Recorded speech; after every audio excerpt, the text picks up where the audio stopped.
প্রিয় ছাত্রছাত্রী, তোমরা যারা দশম শ্রেণীতে পড়ো, বিশেষ করে তোমরা যারা মাধ্যমিক দেবে, বাংলা ব্যাকরণ থেকে তোমাদের 8 নম্বরের এসএকিউ প্রশ্ন আসে।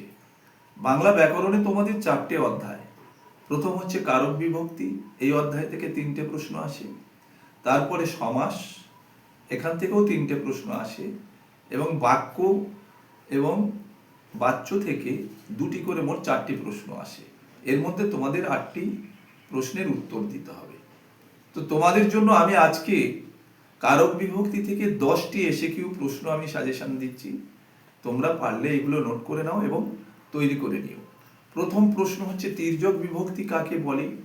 দ্বিতীয় প্রশ্ন, প্রযোজ্য কর্তা ও প্রযোজক কর্তা কাকে বলে। নিরপেক্ষ কর্তা কাকে বলে।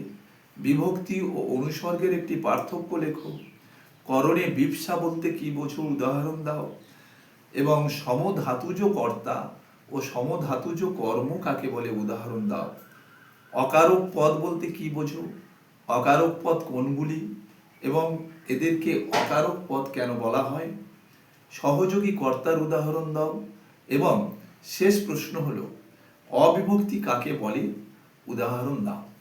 এই হলো 10টি প্রশ্ন।